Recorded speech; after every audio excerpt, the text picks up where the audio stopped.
This story shall a good man teach his son. October 1415, Agincourt. The battle that would come to define English national pride for centuries to come, where a starving, half-strength force of English common folk, armed with little more than the bows of their forefathers, bested the might of the elite French aristocracy. The narrative is oft presented as a great tale of unity and leadership during what should have been the final stand of a failed campaign. Immortalized in English history, being romanticized by both poets and prominent historians alike, the battle has come to be a symbol of triumph. However, was it really that great victory that many people perceive it to be? What really happened on those vasty fields of France, and what legacy did it leave to those who followed?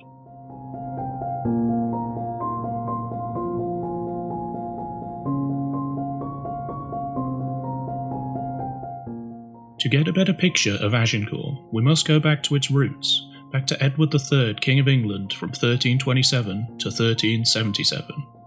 King Edward inherited a distant but very real claim to the French throne through his mother Isabella of France, the sole surviving child of Philip IV of France. Edward's claim was disputed by much of the French aristocracy due to the question of whether or not the right to succeed Philip could be passed down through the female line. This division in claims of succession would later spark into a large-scale conflict for the throne of France, driven by both social crises and high political strains between the English and French leadership.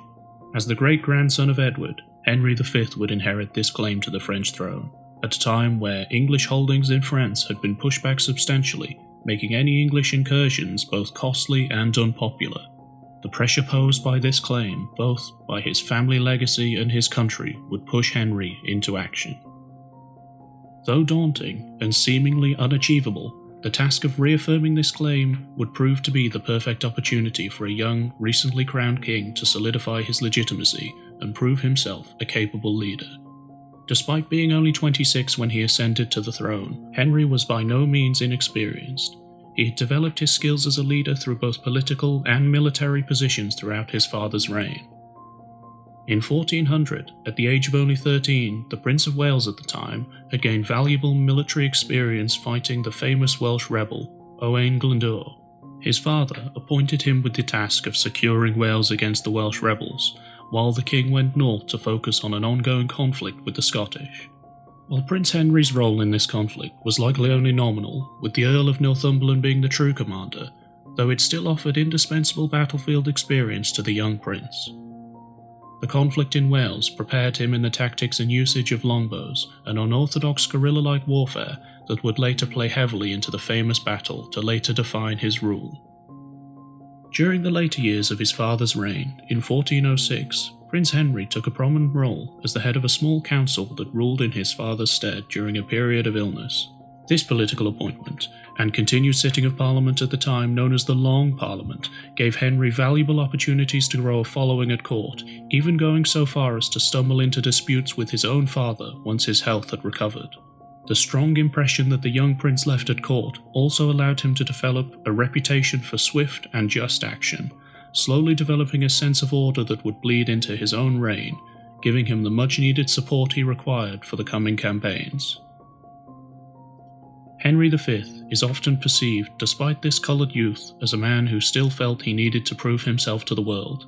An explanation for this is argued by Anne Curry in Agincourt, A New History. Furthermore, he had come to adulthood in an atmosphere of fear and insecurity. During Hotspur Percy's rebellion in 1403, he had fought against men who had been his friends and mentors. Even in 1412, he suspected men of plotting to prevent his inheritance of the crown. These experiences coloured his own approach to kingship, and fanned his ambitions to prove himself and prove his critics wrong. He was desperate for fame and success, and would stop at nothing to achieve it.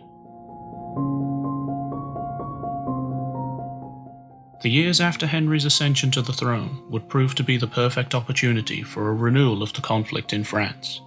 This was largely due to the deteriorating mental health condition of Charles VI of France, who had come to be known as the Mad, due to his outbreaks of insanity, including an episode where the king himself had claimed to be made out of glass. This madness had created a disastrous political instability in France, allowing prominent members of the nobility to take advantage of the French king throughout his reign, culminating in a major divide in their loyalties.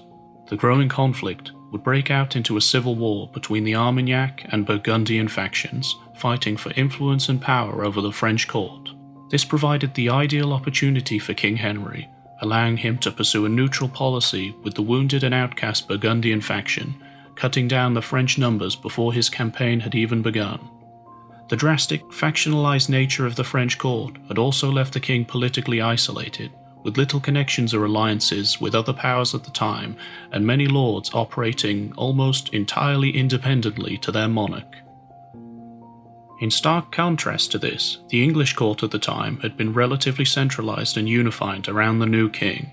This orderly governance stemmed from the smooth transition of the crown from father to son that had in the recent past been called into question by previous dynastic conflicts in England.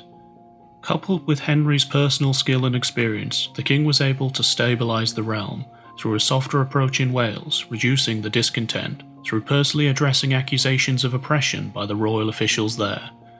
James I of Scotland had also been captured by the English in 1406 and was held in the Tower. His captivity helped to reduce the risk of Scottish incursions during any future campaigns, securing the English northern border for a time.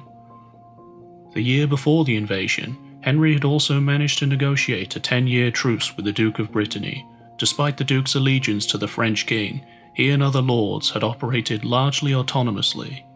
The neutrality of both Burgundy and Brittany compounded into a great isolating curtain around the French king, ensuring that Henry would do battle with a vastly reduced force. Despite the brief respite in the 100 Years' War, it is also often cited that English and French diplomatic relations at the time remained in an abysmal state. Accounts of the English ambassadors and Henry himself being personally insulted by the French king and council are recounted in 1422 by the monk and chronicler John Streach. For these Frenchmen, puffed up with pride and lacking in foresight, hurling mocking words at the ambassadors of the King of England, foolishly said to them that as Henry was only a young man, they would send him little tennis balls to play with and soft cushions to rest on until he should have grown a man's strength. When the King of England heard these words, he was greatly moved and troubled in spirit, but he addressed with short, wise, and honest words to those standing around him, "If God wills, and if my life shall be prolonged with health, in a few months I shall play with such balls in the Frenchmen's courtyards, and they will lose the game eventually, and for their game win nothing but grief."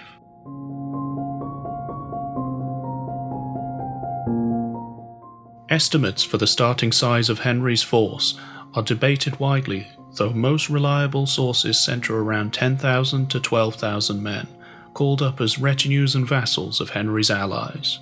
The bulk of the army was made up of the now famous English longbowmen, with roughly 3/4 of the king's ranks made up of their numbers. The other quarter were a mix of heavy cavalry and infantry, mostly knights and men-at-arms. The reason for this heavily weighted ratio was likely twofold. First of all, the longbow had become a proven and effective deadly weapon on English soil, something that Henry had seen firsthand. Another, and perhaps more likely reason for the shifting balance in troops was the low cost of equipping and maintaining longbow levies when compared to heavily armoured knights and footmen. Despite the king's reasonable popularity, his short time as king had allowed only little funding to be gathered, though he could not miss this opportune moment. Henry would take his force from England on the 12th of August 1415 and set sail for Normandy. His objective to form a beachhead in Normandy by capturing key fortresses to supply and reinforce his army, and then march east along the coast, securing territory as he marched. The campaign was intended to be more of a show of force than a true conquest, stirring up further support back in England for future operations. The first hurdle that the English army encountered was the port town of Harfleur, an important location that Henry needed to take for any hope of a sustainable campaign. The town was protected by a small fortification defended by a small French garrison of only around 400 men who were lightly equipped. Despite the huge advantage, the fortifications and short preparation time forced the English army into a significantly costly battle. Henry did not have the time for a drawn-out siege, and so carried out a range of costly assaults on the fortress. The effort to take the town would succeed, though only after a month of hard fighting and a total blockade by the English fleet. These assaults, and a wave of dysentery that spread throughout the encamped English troops, cost the army dearly, taking several thousand soldiers simply to occupy the small fortification. The English wounded were shipped home, and a small contingent of the army was detached to hold the town, leaving Henry and the remainder of his troops to continue the campaign. The prolonged siege at Harfleur and the losses incurred by the English drove Henry to cut short his ambitious mission, possibly due to the valued advice of his commanders. However, instead of returning to England by sea, Henry instead decided to march for Calais, to the far northeast, where he could hope to be reinforced by the large English garrison stationed there and recoup his losses. It is often disputed among historians as to why Henry made this move, with some believing that he strode out to provoke the French into a staged battle, while others argue that he simply wished to prove the army's ability to move across French land uncontested, therefore making support for future invasions more likely. The campaign was also beset from the beginning by financial trouble, making it difficult for Henry to continue to employ the army for such a long period of time. Whatever the case, Henry was determined not to return to England empty-handed. Wishing to travel across territory that he believed to be his birthright, Henry and the English army marched east, avoiding major confrontation with French forces until they reached the River Somme. The army reached the river at a ford near Blanchetec on the 13th of October. However, the French, now mobilizing to the east and south, had issued a large force of around 6,000 soldiers to prevent his crossing. Not wanting to charge his army across a river into the awaiting French line and face a slaughter, Henry was forced to march southeast up the river in hopes of finding another place to cross. The gathering French forces continued to hound Henry and the army along the banks of the river, stationing in key crossings and fortifications along the route, delaying any potential crossings while the main French army gathered. On the 19th of October, however, Henry's army made a breakthrough, reaching a minor causeway that had been damaged but abandoned by the French forces. With timely repairs to the ford, the army was able to cross in a day without being cut off by French forces. The crossing cut time short for the gathering French, forcing them to retrieve their split forces from the guarded river crossings, a timely and costly affair which brought even more time for the English to escape. During this time, King Charles and the French command were meeting in Rouen, deliberating on how they should confront Henry. The decision was made to intercept his army and give battle before the king could reach the coast, or worse, the fortifications of Calais. It took several more days for the French to fully assemble their forces, allowing Henry to march far north, reaching the fields of Agincourt on the 24th of October. Due to Charles VI's position in Rouen, he was unable to form a unified command of the French forces in the field. This led to the army being drastically fragmented, under the commands of individual lords, each directing their own personal retinues and levies. This split the army into three major segments under three different commanders: the vanguard, led by Marshal Boucaud, the central line led by Duke Edward of Bar, and the rear line led by the Count of Damartin. This drastic split in French command would leave the army largely disunified and in disarray for the coming battle, though spirits remained high due to the drastic French numerical superiority. That day, both English and French armies were drawn up into battle lines, with Henry expecting the French to assault his smaller force. However, no such attack came, as the French reinforcements were still travelling in from their various delaying actions, and there was little pressure for them to make the first move. That night, the armies camped just fields apart, spread out in battle formation, as accounted by Jean de Warren, a chronicler who took part in the battle on the French side. The French had spent all night on horseback. In the rain, their pages, grooms, and many others, while exercising their horses, had turned up the earth, which had become very soft, so that with only some difficulty could the horses pick up their hooves from the ground.